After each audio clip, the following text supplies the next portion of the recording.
say, I can't do this because I don't have this, right? So you've got to figure out ways to do the best with what you have. See, I love what you just said right there, because Susk, I can't tell you how many times I've had young coaches go to me and go, I saw blah, blah, blah session, but I don't have 17 dummies to do this. So how do I get the most out of my goalkeepers, in this 45 minutes without these 17 dummies, and it's really all about understanding the why of why this goalkeeper coach first off was running this session. And second of all, what is it that your goalkeepers need and how can you maximize that for them during that time? No, absolutely. And, I think, again, you have to know, number one, ahead of time, like what you're walking into, and don't take a session that you've seen, in a sense, say, okay, this is what I want to do today. And you get to the field and it's just not, you don't have the setup for it. You don't have, you're like, you set something up in your mind with 15 dummies and you're like, well, first of all, you don't have dummies. Second of all, you only have the 18 today, or you only have this much space today. So how are you going to maximize that space and tweak what you want to do and utilize? Fine, you don't have dummy, you have an extra goalkeeper, so now you have a live dummy, right, to give pressure or to and everything. So figure out your ways to take a session that you have conceptually in your head and make it work for the space, the gear, and everything else that you have. See, I love what you just said right there, Susk, because, JC, like, do you think that one of the reasons why so many, young goalkeeper coaches struggle with maximizing their time is because they're so rigid? They're like, I planned this session and there's supposed to be 17 cones here and 4 goalkeepers here and the ball's supposed to go here. And now my coach said so-and-so is late. And how do I do this with blah, blah, blah? Yeah, absolutely. I think, as well as, hey, I watched this pro session and I want to run that in my environment. But by the way, you don't have the pro equipment, you don't have the pro setup, and so this is what you have to do. I'm not saying that maybe the topics of the session are great, but right. What are the resources that you're looking at, and so I think another thing that's really frustrating is like, hey, you have 30 minutes and 30 minutes turns into 45 minutes, or 30 minutes is really 20 minutes. But I understand that that's frustrating, but it's also part of the position that we're in. And so what can I do to increase the information that I have? I might go to my coach and say, can you give me a 5-minute warning when you're going again? Or if you're going to do this exercise, that's a really big key to the way that we want to play, can you tell me, hey, 20-minute warning? Then I know, like, I think there's part of it is I understand the frustration for sure, but also, like, you have to navigate it in some way and you have control over the way that you navigate it. And so part of it is setting your expectations properly, and it also is communicating. You're part of a staff, and so that's, I think, a really big key. Yeah, and I think it's a great point, because that happens so much where, okay, you go out with your staff, that, they're working on something and you've got 30 minutes, you've got 45 minutes. Well, their session might not be going as smoothly as they want it to go. And that 45 or that 30 minutes might turn into an hour. And so don't set up the session based on, I've got 30 minutes, this is what I'm doing in 30 minutes. Like, one, it might get cut short, but two, if it goes long, what are you doing next? Like, have your next steps in place that you might not get to, but if that happens, you're ready to do it as well. Oh my gosh, that's such a great point right there, JC. I can't tell you how many times as a young coach, I like all of a sudden I'm like, all right, that's it. That's all they wrote. I'm done. Your team. And the coach is like, hey, we're not another 35 minutes. I totally done that. I totally done that in club, where like you have several teams doing different things, and you have their goalkeepers, and then you're supposed to send the goalkeepers, and I've sent the goalkeepers off, and I'm picking up cones, and here come the goalkeepers, and they're like, "Oh, Coach Kelly said that they're not ready for us." Yeah. One of my favorites is, like, you have no idea sometimes, like, where their session is at. And so, I may look over sometimes and, like, they're talking, like, you're having a conversation. Oh yeah, so I definitely have a lot Yeah. more time because like this is stopped and you're having a moment or like maybe in the office it's like we this is only going to go for 2 rounds and then we're going to move on, but then you look over and it's like a full teaching moment that's and you look Yeah. over again and they're still having that moment, so like right then and there like, hey, this is the Yeah. situation. So I think that is really challenging, especially when you're young, to say, okay, this is the deal. And I think part of it is like your the way you process it. A lot of times you get frustrated and it's fair, but like you have to navigate it and Yeah. You have in to order to get adapt. the best. Yeah. I mean, and like how like you have those moments where okay, you've said Oh, oh, and Susky, did you look up freeze? and can you see me? Yep. We can see you. Okay. Yeah, you're back. Yeah. So you send your keepers to the session, you look up and they're just standing there. They're not incorporated. So what do you do Yeah. then? Like I go over and I pull them back. And I'll be like, okay, you guys said you needed the keepers. Obviously you don't right now. Like I'm not just gonna let these guys stand here. Let's come back over and like keep going with what we were doing. So you have to be adaptable, but you have to Yeah. set your sessions up so that you're prepared for anything. Absolutely. So let's go through some of these pictures right here, JC, that you sent here. And obviously, a lot of these, not everybody's got access to all this different equipment. Obviously the Yeah. collegiate level, it's very different than at a youth club or whatever. But how did you maximize? And first off, break down what's the why behind these sessions first off, before we kind of get into it. Yeah, so the one of the things that we have to work on with our group and is how we are approaching defending the space and the angle that we take. So once an attacker has broken that line, how are we approaching the ball? And one of the challenges we have is that we're not on the right angle. And so one of the things that we've got to work is um, getting our shape right, and then being able to close down the right amount of space. And so here, one of the things that I really enjoy is bringing our manager to add an extra layer. So instead of him just starting on the cone and then dribbling at her, we're able to have a pass. So now for her, one of the things she has to react to is the movement.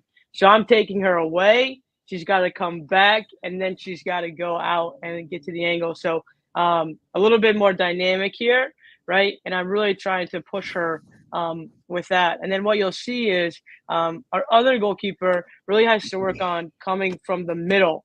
So she's, instead of getting the pass to go to the wide area, she's going to come to the middle. So I'm going to change it up. So they're still doing the same exercise, but just in a different way. So that for me is about maximizing their individual development with the time that I have with them. So they don't need to do the same thing. So if she's getting a volley, if she needs to work on something else, she can get a different service within it. And so for me, that's really important, is the individual development within the session.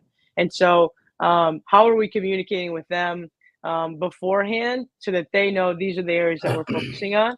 And these are the takeaways. So there's some pieces in here where I would like for you to go with the right foot, approaching in a different way. But for me right now, the most important thing is the path. And so that's what I'm focusing on. And then when they do make a good save, rewarding that. But that's the focus of this intro exercise. You see, and I love that. I know it's like usually Mike's line, so sorry. No. See, Suski's impressed when she steps in. Well, no, yeah. If I'm quiet over here, I'm like, no, just kidding. No, but I love the point that even though the drill setup's the same, the process for each keeper is different. And so your one keeper needs to work on one thing and a certain angle, the other keeper, so you can tweak it within the same setup and the same drill and maximize what you need to work on for each keeper. You don't have to change the entire drill, the entire setup around for each specific. You can change it within the flow of that setup and that drill to say, okay, she needs to work more on dropping deep, coming forward up the middle. She needs to work on her angles when the pass is on. And so you've tweaked it a little bit in the same setup. And so that's maximizing, in my opinion, the space you have to work in, and you're getting two drills out of one setup. Yeah. And I think honestly, Jalen, that's something that a lot of young coaches, including myself, I even still to this day still struggle with, is that, I'll plan my sessions a lot of the times like around one specific goalkeeper and Yeah. completely forgetting about the fact that I have these other goalkeepers there. Or you'll And- plan your session around one action. Like, Yeah.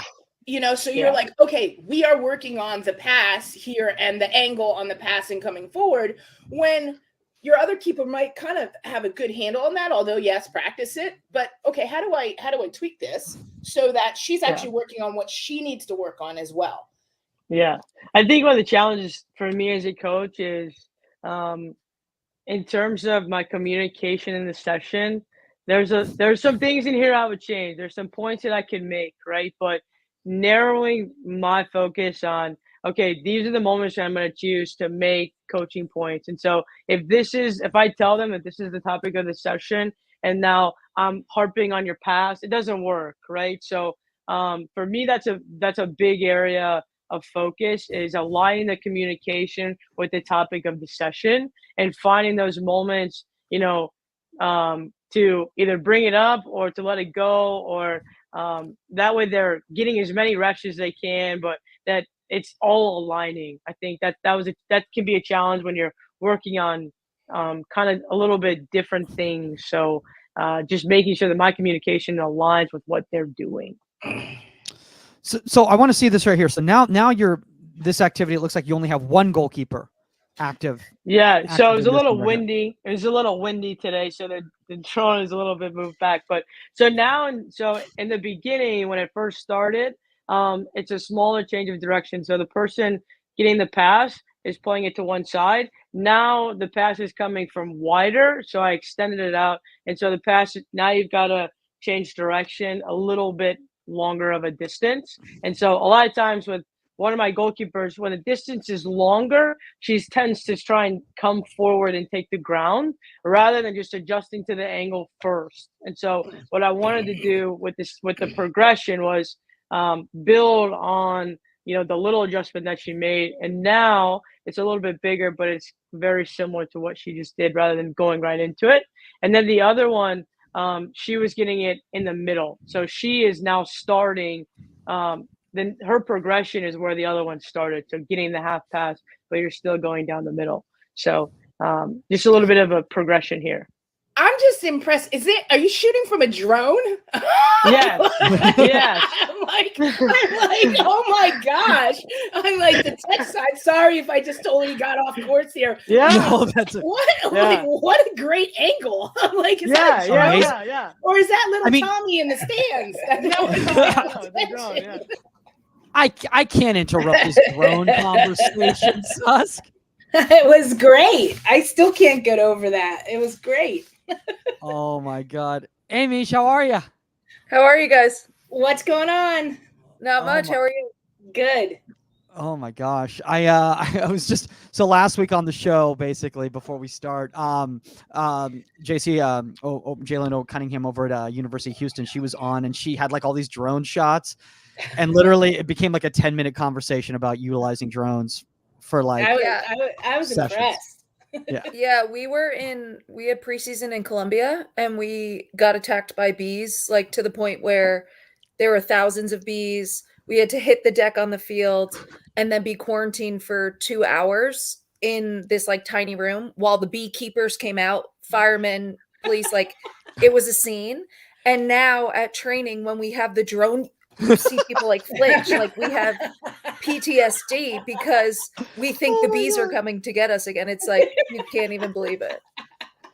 That's literally, oh my God. That's literally the funniest thing I've maybe ever heard in my life. And honestly, I would have the exact same PTSD. Oh yeah. No, it was real. I'm actually allergic to like wasp stings. So you see like people are, it's like crazy. Juan, our coach, is in a porta potty standing on the toilet, like hiding from the bees. And then everyone's surrounding me as we go in because they're like, Misha's allergic. They're like throwing EpiPens around. Like it was insane. Oh my God. That is I love that. I mean, That I is love incredible. it in a sense of like how it related to the drone with the PTSD. Yeah, every time the drone's out, we're like dodging it. You see people hit the ground. Oh my gosh. All right. Well, we've already started, but we're going to get started here. Here we go.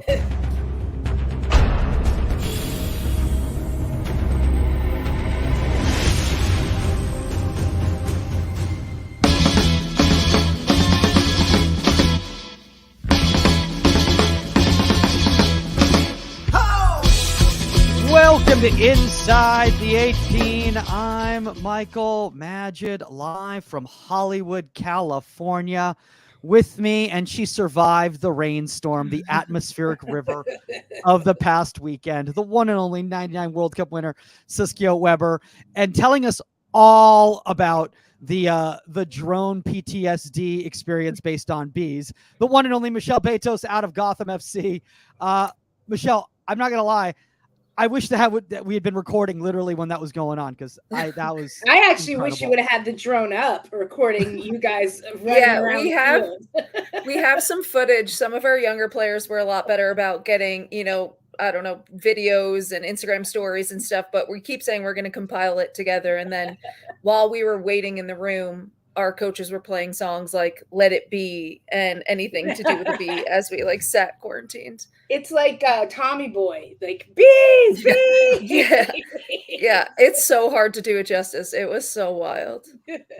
For those of you guys who are tuning in, this is not a zoology podcast. You guys might be a little bit confused, but honestly, I'm not gonna lie. There's a lot of buzzing going around. Did you see that horrible dad joke that I was able to throw in there? Saskia? That was pretty good. That was good. All right, pretty solid. That's why you make the big bucks. Yeah. In regards to the whole history of Gotham FC lately, obviously, congratulations, y'all won the NWSL championship last Thank year. You so much. What a crazy game that was. I'm not gonna lie. I mean, Misha, as someone who has been a veteran goalkeeper, which is going to be our topic today, in a learning environment, how did you feel about any outfield player who has to come into a situation like that? Yeah, I mean, if there's an outfield player crazy enough to do it, it is Neely Martin. She's done it before. She did it in college, actually. One of her, I don't remember the whole story, but it's actually a story where Yasmin Ryan was playing against Neely, and Neely had to go in goal in college. So she had done it before. She had done it before in our season. So she was experienced. And even this year, we keep talking about how she needs to get reps, with us at training, just in case. Yeah, I mean, if I was ever going to trust a field player in that position, it was definitely Neely Martin. That's for sure. Talk about PTSD in that situation. Mm-hmm. So 95 World Cup, the famous Mia Hamm going into goal. Mm-hmm. And I'm like, wait a minute. Yeah. Like, yay, I'm going in. Not that yay, Bri got a red card, which is a stupid red card, but but sweet, I'm in, I'm going. And it's like, no, we have no more subs. Mm-hmm. Mia. And so why Mia put gloves on boggles my mind, because they didn't fit her, nor did the jersey, which is, I'm like, why are you putting gloves on? It's not going to help. But she made some saves. She did a front smother. She had some saves in that game. So not only is she Mia Hamm, the goal scorer, but she recorded saves in that game. And then I got to play in the next game. But I was like, PTSD, really? Yeah. Mm-hmm. Totally get that. Absolutely. And I say that to her every once in a while when people bring it up, and I'm just like, I don't want to talk about this. And everybody's like, oh yeah, Saskia would have gone in. I'm like, yeah. Speaking of PTSD, I still have PTSD from the TKI San Diego experience in regards to the absolute monsoon that we were training in that entire weekend. And a shout out to all of you, everybody, obviously at the Keeper Institute, and all the pros such as yourself, Michelle, because you guys really made it a fun, enjoyable experience for the kids. Because honestly, in an environment like that, if you all start complaining, the kids are going to start complaining. Yeah, but Mike, and then they'll fall. but Mike, you're a California boy. So were all those kids, all those San Diego have kids. you forgotten that any other place other than California, people actually train in the rain? Yeah, I mean, the weather we've trained in this week is way worse than what we did there. But I mean, Jill did such a good job of just, creating that community and, creating an environment where you feed off each other's energy, and, it's goalkeepers have each other's backs, and, just in that environment, regardless, rain or whatever it is, like we just wanted to pour that into them and help them have that, because it's just such a special thing. You don't get that as a goalkeeper a lot of the time. Yeah. Oh no, absolutely not. Now, obviously, I mean, that was a really cool experience, but you all had been, as pros, you had been training that entire week, with TKI staff. Kind of talk about that and why people such as yourself, you're always consistently in the off season, are training with people such as the Keeper Institute.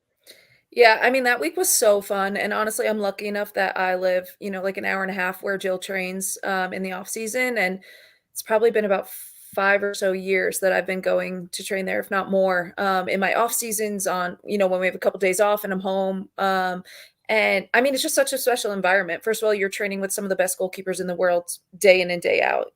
I mean, especially in an off season, and, to have the week where you have some of the best goalkeepers in the NWSL, some of the best goalkeepers in the world, national teams, everything like that, just in one environment.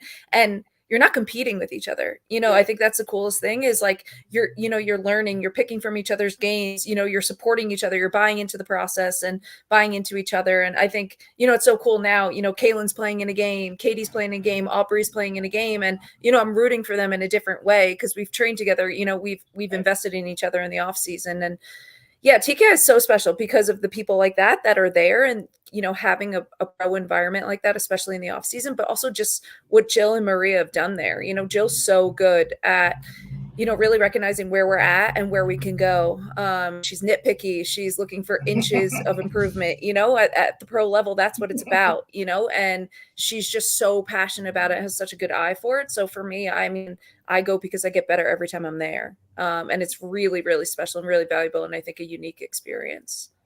Yeah. And it's rare. It is unique. It's rare to be able to have an environment and run something where the best goalkeepers period in the world want to come and train together and with you to get better, not to compete, but to get better, leave their kind of egos at the door in a sense, and support each other is incredible. Like, like when I trained by myself, or I trained with the guys, with my goalkeeper coach. And like, there was no competition in a sense, but I was with the Rutgers men's team when I was in my off season, or I was in between national team things. And that's where I would find my training. But to have something like TKI, like, and first of all, Jersey's the best. So we're just going to leave that out there. Like there's no other better place in the world than Jersey for goalkeepers. So, but to have that, I would have driven down to South Jersey too. Exactly. Yeah. No, it's so incredible. And that's the thing too. Like, we're not going in there trying to prove ourselves. Like we're trying new things, and we're talking to each other about things. Hey, Kay, you're great at this, like at the spread save. Like, what are you thinking when you do this? What angle are you taking to do this? Oh, Aubrey, you're good at this. Like, can you help me with that? Like really feeding off each other. And, there are no egos, and we're even encouraged to fail, try things here, because obviously you can't do that all the time in your team environments, and especially in games. So yeah, it really is so special. I'm so grateful for it. It's an advertisement for TKI. Where's Jill? I was not going to say it was like an advertisement or anything like that, but like I was going to keep continuing on. I was like, and guys, if you want to check out the TKI experience in San Diego, they will be there April 28th and May 5th once more.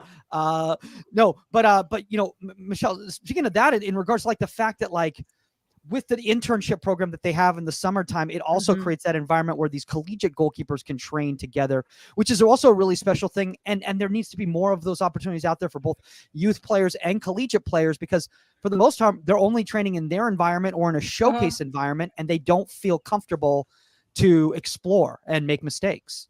Absolutely. Yeah. And I mean, That's a coolest thing. When all the pros are training, there's college kids lined up. They're either training before us or they stayed after to watch us. We're interacting with them. And, you talk about the interns in that group. So many of them are in the league now. These young goalkeepers that are in environments, Morgan Messner, Erin McKinney, Caroline at San Diego, like there's a bunch of them that came up in that environment at TKI, learning and, from when they were in college. Yeah, and I just, you have things like this inside the 18 because people don't talk about goalkeeping enough, like the nuances, like places where you can learn and grow and challenge the position. There's not enough understanding elsewhere. So, they do TKI University where they're like, teaching things online, talking about playing out of the back and distribution and, different, approaches to saves and things like that. And, yeah, I think it's just such a special thing. And I wish there was more around the country. We've been encouraging them to open ones in new places or other people to do it because, I mean, the education piece isn't, consistent across the country. No, that's for sure. I mean, I think that's also a great segue into this right now, right here, guys. So if you guys are watching this right now, you're probably going like, oh, this is just like a regular Inside the 18.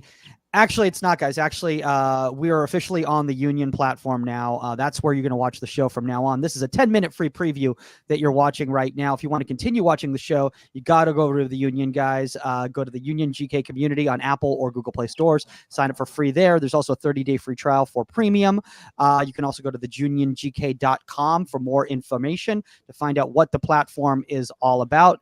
Continuing education, recruiting services, mentor programs, all that kind of stuff. And shout out to people like TKI who are continuing that education for so many people out there, not just young coaches, but also young players out there because it is massive. All right. Now that that's out of the way, am I hearing birds chirping? Yeah, the window's open again. like it was stuffy in here. At least I don't have the fan on. Hold on. I thought that was like in the Oscars when when they're trying to get like you're talking up. Too long. Like I'm talking too long. Like it was like she was like doing the chirping thing. It's like, all right, get off the stage. All right. Well, welcome everybody who's now watching on the Union. Let's get into this topic, guys. Today's topic is the veterans' role in a learning environment. Michelle, for people out there who don't know what we mean from coach vernacular, what do we mean by a learning environment?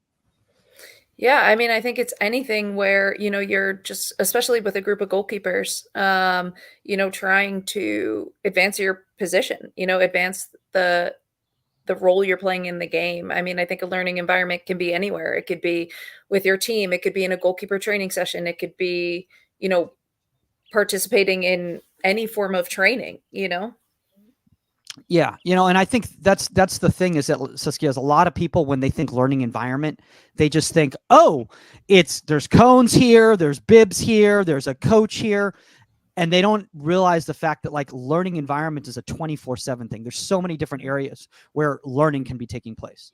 Well, it's exactly what we're talking about, whether it's on the Union platform or whether it's TKI University and stuff. Like your education of being a goalkeeper doesn't start when you walk over the lines, doesn't stop when you walk off them. Mm-hmm. And like, if you want to take your game to the next level, you have to reach out to every single facet that you can to learn.